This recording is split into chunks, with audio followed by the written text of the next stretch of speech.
Hola amigos, en esta clase vamos a orientarnos en la labor de cómo construir la figura humana, pero nos vamos a acercar solamente a la parte del rostro. Ustedes saben que a mí me interesa el ser humano. He escrito libros sobre cómo educar a un adolescente, he hablado mucho de los valores humanos, he hablado también de la teoría del arte, de aspectos que tienen que ver con la comprensión del ser humano. A mí me interesa mucho que se comprenda cómo representar a esa figura humana. La cara tiene sus rasgos y dentro de esos rasgos lo más particular es el eje. El eje y ese círculo que nos ofrece la caja grande al construir la cabeza humana. Tenemos esos ejes, tenemos esas zonas frontales, superiores e inferiores, laterales, izquierdo y derecho, y esas zonas son las que nos construyen el cajón en sí, o nos encajan la figura que estamos realizando. Eso tenemos que practicarlo comprendiendo también la morfología del cuerpo, la morfología ósea, también los músculos que existen en el cuerpo humano nos ayudan a comprenderlo mejor.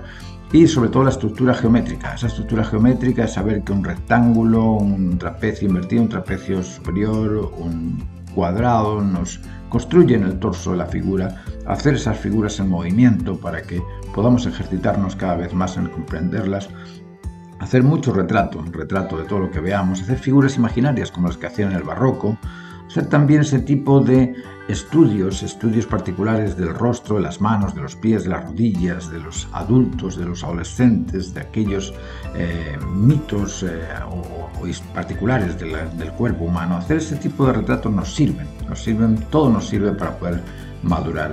Yo os invito a que en la clase podamos conversar de estos aspectos de los ejes centrales y de las líneas que construyen la morfología del cuerpo humano. En las clases responderemos a todas vuestras inquietudes. Muchas gracias.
En esta clase de anatomía vamos a hablar de los músculos del cuello que son más observables. Vamos a hablar del esternotiroideo.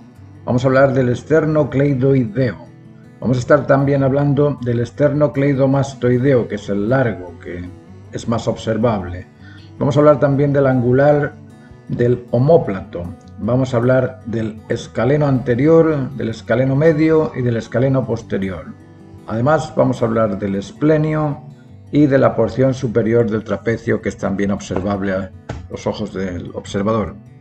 El esternotiroideo es un músculo ancho en forma de cinta como el esternocleidoideo, por debajo del cual está situado, y se extiende desde el esternón hasta el cartílago tiroides.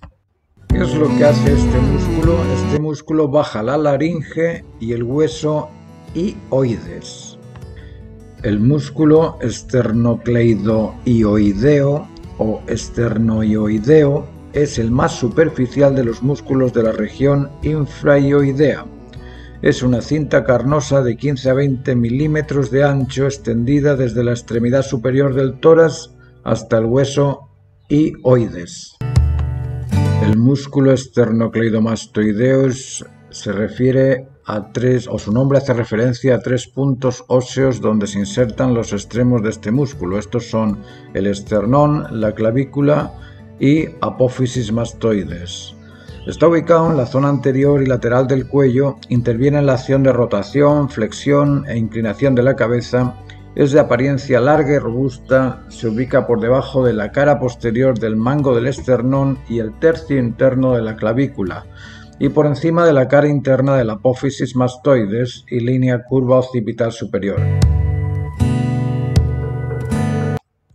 El músculo esplenio es un músculo plano que está situado en la nuca y la parte posterior del dorso. Une las vértebras cervicales con la cabeza y contribuye a los movimientos de extensión y rotación del cuello y la cabeza.